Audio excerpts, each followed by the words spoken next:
నమస్తే. భగవద్గీతలో 18వ అధ్యాయం మోక్ష సన్యాస యోగంలో 46వ శ్లోకం. యతః ప్రవృత్తిర్భూతానాం యేన సర్వమిదం తతం స్వకర్మణా తమభ్యర్చ్య సిద్ధిం విందతి మానవః.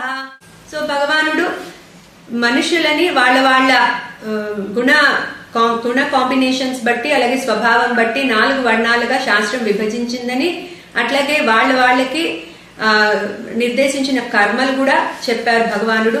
సో అందరూ కూడా వాళ్ళకి నిర్దేశించిన కర్మలని ఏ విధంగా చేస్తే వాళ్ళు జ్ఞాన యోగ నిష్ఠ యోగ్యతని పొందుతారో చెప్తాను విను అర్జున అని చెప్పారు. సో ఇప్పుడు ఇక్కడ ఈ శ్లోకంలో చెప్తున్నారు, యతః ప్రవృత్తిర్భూతానాం యేన సర్వమిదం తతం.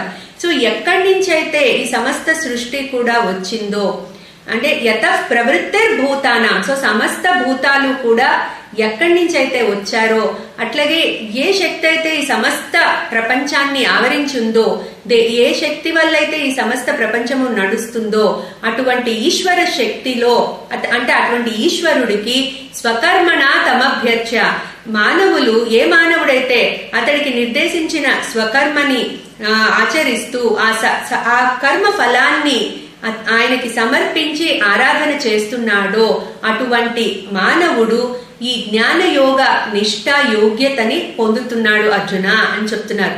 అంటే భగవానుడు ఏం చెప్తున్నారు, నీ కర్మని నువ్వు కరెక్ట్ గా చేసి కర్మ ఫలాన్ని నాకు సమర్పించు, అప్పుడు నీకు ఆ జ్ఞానయోగ నిష్ఠని నేనే ఇస్తాను అని చెప్తున్నారు. అంటే ఇది కర్మయోగం చేయమంటున్నారు. కర్మయోగం ద్వారా చిత్తశుద్ధి లభిస్తుంది. ఆ చిత్తశుద్ధి లభించిన తర్వాత ఆ మానవుడు జ్ఞాన యోగము అందుకోవడానికి రెడీ అవుతాడు. సో భగవానుడు కర్మయోగాన్ని చేయమంటున్నారు. క్లీం కృష్ణాయ నమః.